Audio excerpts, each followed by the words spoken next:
Hello, my name is Abigail Sides, and I will be presenting some information about a student that I had the privilege to work with this semester. So let's begin. First, I'd like to go over some general observations that I made of the student early on in the semester, but also throughout my interactions with her. First of all, she's in second grade. She also struggles with conceptual themes in math and in reading, and she is kind of off of that. She's also believed to have dyscalculia. She is really a cooperative student and a joy to work with, very cooperative with other students as well as her teachers, and I've only heard good reports from all of the interactions that they've had with her. So next I'd like to move on to the strengths and the needs of the student. First we'll cover some of the strengths more in detail, as I know that I've already discussed a few of them, but I do want to get to some specifics in this slide. So first of all, the student listened to instruction very well, and she really enjoys school, and it was just very apparent on her face, and that was just fun to watch. She also really likes talking about her family and her pets, and I thought her vocality and being so expressive and open is just a really great attribute that can be used to leverage her in certain educational situations in order to catapult her forward, if I may use that term, into learning things, because being able to discuss and converse and be open to talking about things is really a great quality in a student.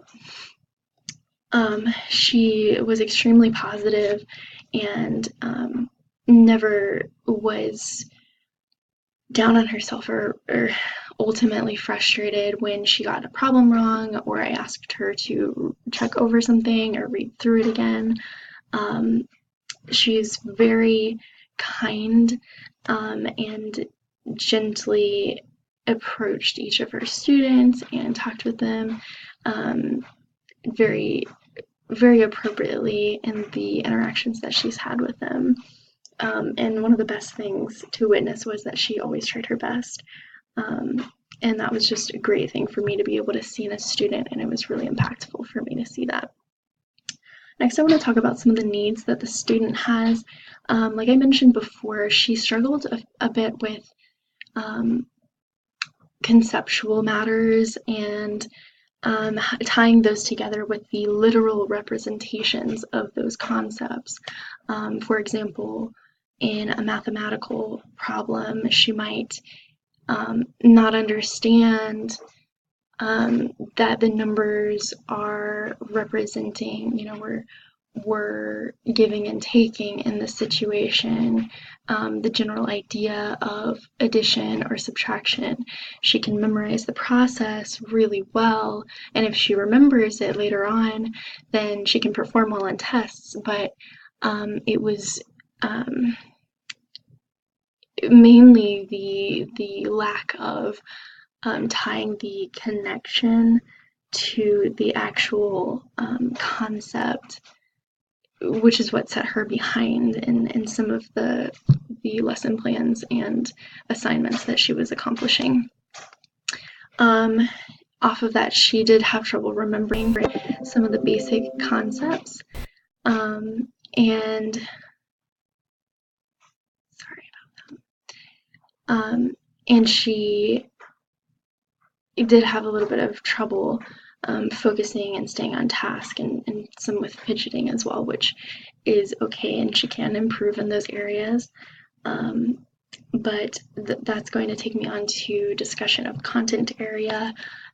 Basically, in what we discussed was the basics of telling time and how that relates to our everyday, and the implications that it has for what we're doing throughout the day and throughout the night.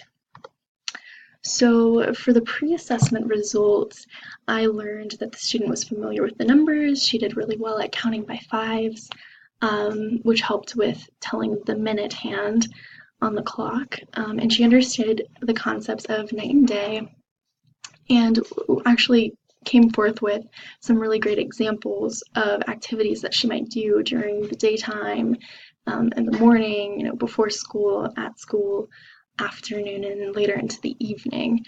Um, Other than those, though, she didn't have a pre-existing knowledge of telling time on a clock, at least on an analog clock.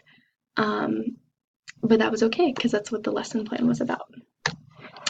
So next, I'll talk about those UDL implementations and support systems that I was able to interweave into the lesson plan that I created.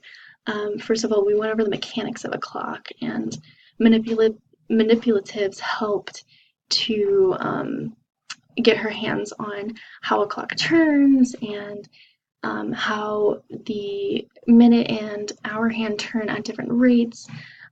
So that was kind of the first UDL support that I included. The second one that I did was I drew some pictures, like provided some images to represent those numbers on the clock and the numbers that aren't typically on an analog clock, the hidden minute hand numbers, which kind of helped draw her attention to those and emphasize the difference. For AM and PM, I asked the student come up with activities, and we already discussed that in the last slide. So I'm going to go on to conclude with the overall experience. I would say that the student definitely improved in her knowledge. She was able to talk about time as it related to her life and gave some really good examples. So I know that she understood the concept of what time is and how it impacts our lives.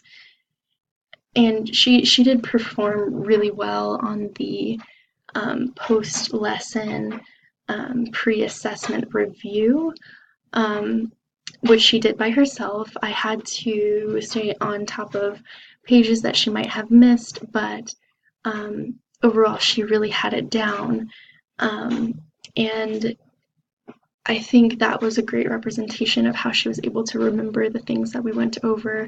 Unfortunately, she did forget on the actual test, and she mixed up the short and the longhand, which was to her disadvantage in most of the questions. But her review assessment really did show her understanding. It was just that she forgot and she mixed a few things up, which was actually something that I wanted to focus on that was positive. And I think that the emphasis needed to be made a little bit more clear on the differentiation between the long and the shorthand.